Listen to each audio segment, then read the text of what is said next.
Sega. You've been responsible for so many popular game franchises: Sonic the Hedgehog, Shinobi, Toe Jam and Earl, Strider, Ghouls and Ghosts, Streets of Rage, Golden Axe. Who could forget Golden Axe? In fact, speaking of Shinobi, didn't you bastards just release a new Shinobi game? That's right, you did. I actually really enjoyed that one. So I thought now would be the perfect time, dear viewers, for me to reveal what I consider to be some hidden gems in Sega's library of video games. So come along with me into this little journey. I promise I'm not going to drag you into the toilet this time. So let's get this party started. Beginning with... Now, I would be completely remiss if I didn't mention at least one Sonic the Hedgehog game here. After all, it's probably the single most important franchise in Sega's history. The first game released all the way back in 1991. And this game, like most of the games in this franchise, follows Sonic, an anthropomorphic blue hedgehog with supersonic speed, who battles the mad scientist Dr. Eggman and his robot army. Of course, over the years there's been many Sonic the Hedgehog games. Platformers, racing games, games on the Sega Genesis, games on the bloody Nintendo 3DS, movies, cartoons, comic books, books in general. But if you're a massive fan of the early Sonic games as I am, the best recommendation from Sega's library would be Sonic Origins,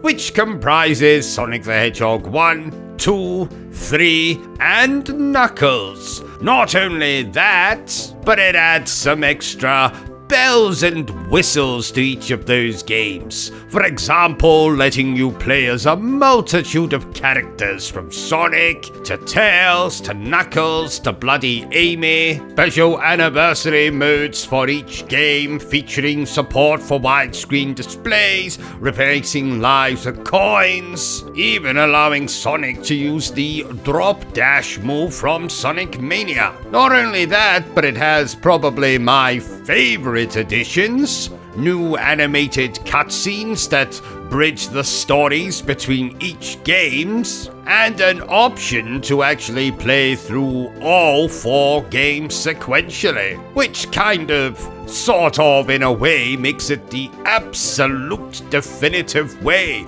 to play through Sonic 1 through Sonic and Knuckles as one continuous bloody story. In fact, if you want to have a real party, you could play through that particular mode. Then, if you own it, put on Sonic Mania, play through that, then go on to... Well, not a lot of people like Sonic Forces, but personally I absolutely love that game. But I'm not here recommending that game. I am here recommending Sonic Origins. Perfect for old and new fans of Sonic the Hedgehog alike. Now, if I could just get that little blue bastard to tell me what the hell is a chili dog, and where can I get one, we'll be golden. So, Comic Zone is a 1995 beat-em-up video game set within the panels of a comic book. It follows the comic writer / artist Sketch Turner as he attempts to escape the pages of his own work. To do that, he'll have to traverse 6 levels, interact with the comic world, and of course defeat enemies. And this really was one of the more unique video games to be on the Sega Mega Drive. Sega Genesis for my Yankee viewers. Something I didn't realize until I started to do research for this video was that actually the game had been ported to the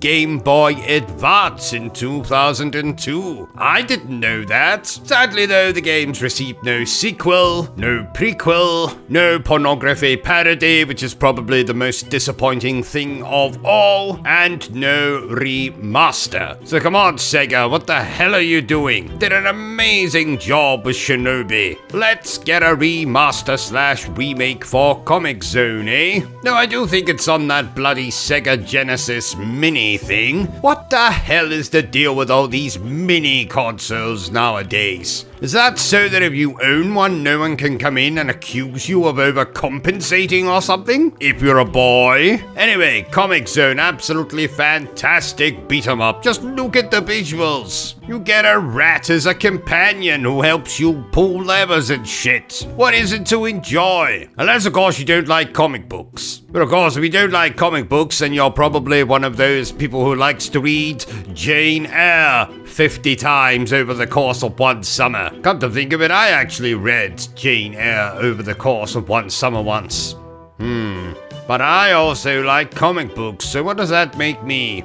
Never mind. Next game. One of my absolute favorite video games of all time. Vanquish, originally released all the way back in 2010. And this is a third-person shooter video game thing developed by one of my all-time favorite game developers, Platinum Games. This game is rather notable for introducing, well, several innovations to the 3D shooter genre, including a fast-paced style of gameplay reminiscent of 2D bullet hell shooters, beat-em-up elements, and an original sliding boost mechanic. In this game, we control Sam Gideon, a DARPA agent armed with the augmented reaction suit. If you happen to take a little bit too much damage, the suit will automatically enter augmented reaction mode, or AR mode, and this basically increases Sam's reflexes tenfold,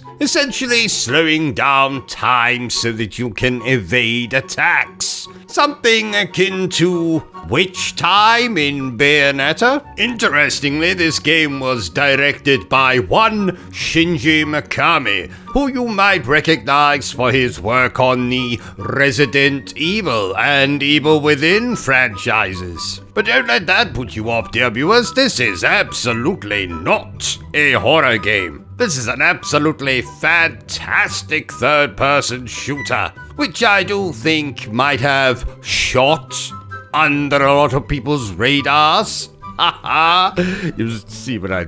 Yes, you saw what I did there. From one of my favorite video games to another of my favorite video games. Not only also published by Sega, but also developed by Platinum Games. And if you haven't already guessed, and the footage here hasn't already given it away, we are talking about Bayonetta, who is not only a very attractive character, but was also a video game that originally released all the way back in 2009. And this fits into my probably favorite subgenre of video game, those being hack and slash games, though they're usually just called action-adventure games. If you don't know, Bayonetta takes place in Vigrid, a fictional city in Europe. Bayonetta herself is a witch who is capable of shape-shifting and using various firearms. She possesses magical attacks, and she can use her hair to summon demons to dispatch her foes. As far as I'm concerned, this game is right up there with other hack and slash masterpieces like Devil May Cry, and Devil May Cry. And if you're as big a fan of Bayonetta as I am, you'll be very pleased to hear that there's an anime, film, and even 3 sequels. Well, 2 sequels and a bloody prequel. Absolutely fantastic video game. So here's my pick for a hidden gem platformer that is neither Sonic the Hedgehog nor a porn star mustachioed plumber.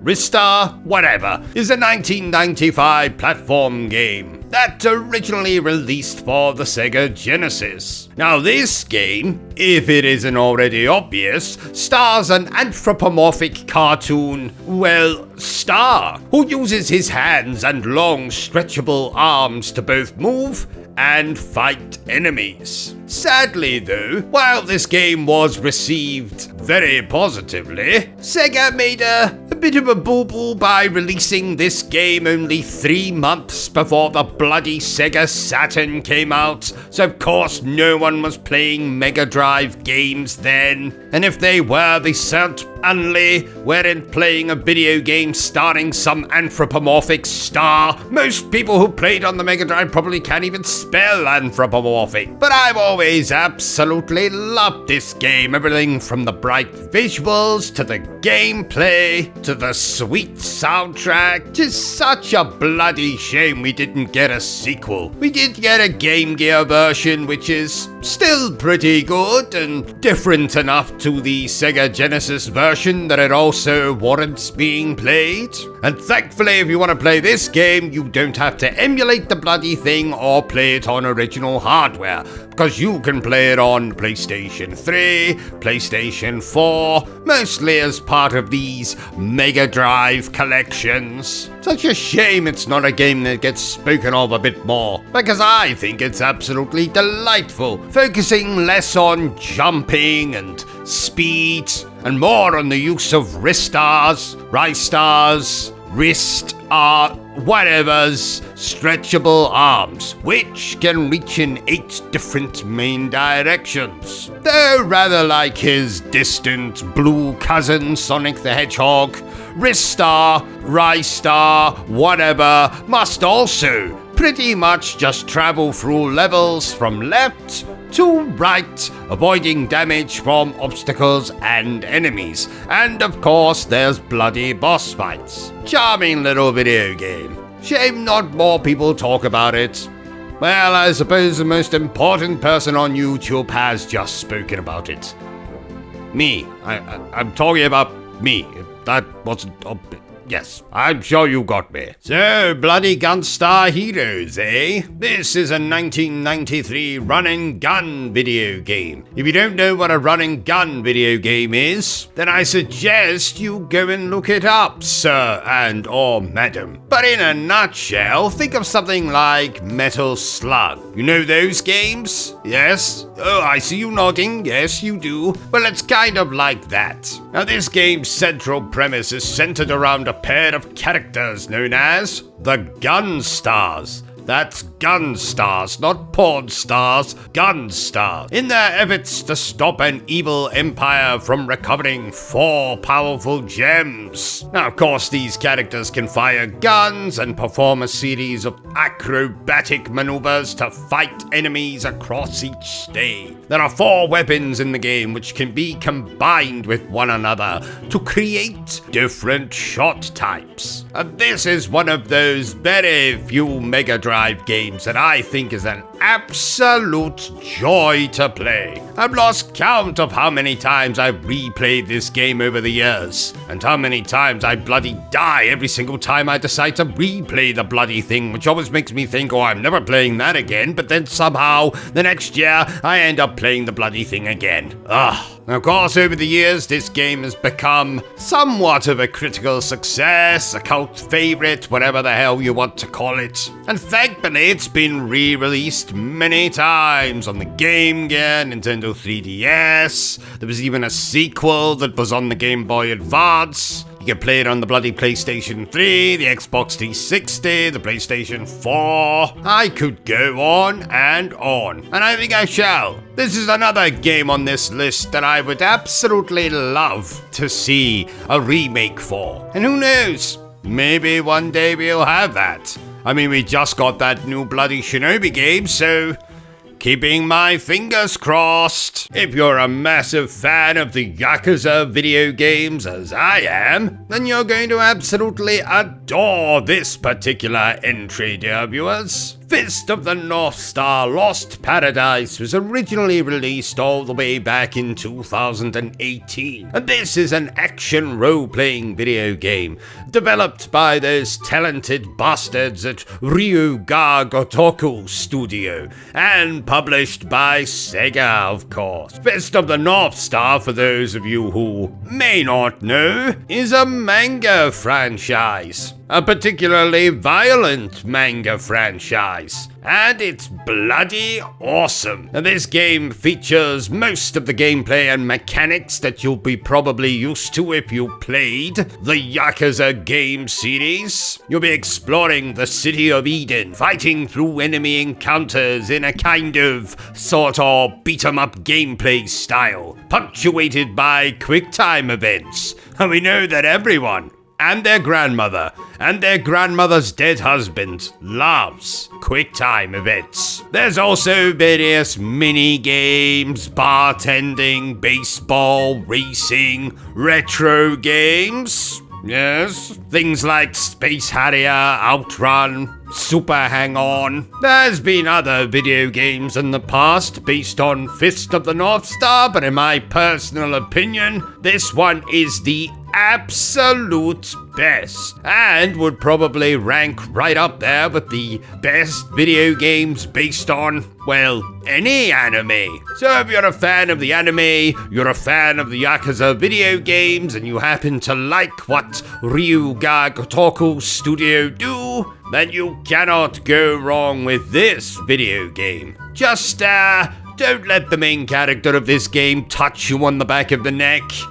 Really bad and gross things happen when he does that. So there you have it, ladies and gentlemen. My picks for what I consider to be some of the best hidden gems in Sega's little gaming catalog. Of course, this list wasn't exhaustive. I could have also mentioned games like Binary Domain, Alpha Protocol. God, that game's a good laugh. House of the Dead. Mustn't forget House of the Bloody Dead. But I hope you got some entertainment out of this little video of mine. Who knows? Maybe you'll learn something. Maybe you'll go off now and play some of these Sega video games. I hope you have a great time. Do what I do and play the games completely in the nude. Just don't do what I do and forget to close the curtains. So if you enjoyed this little video of mine, don't forget to give me a thumbs up. If you haven't enjoyed it, well then feel free to give me a thumbs down. But please remember the single most important thing I always tell you, dear viewer, and that is to always stay obsessed with gaming. Are you still here? Oh, you must have really enjoyed this video then. In that case, you had better subscribe to the channel and check out our other content. Otherwise, you're a booby pants, and no one wants to be a booby pants.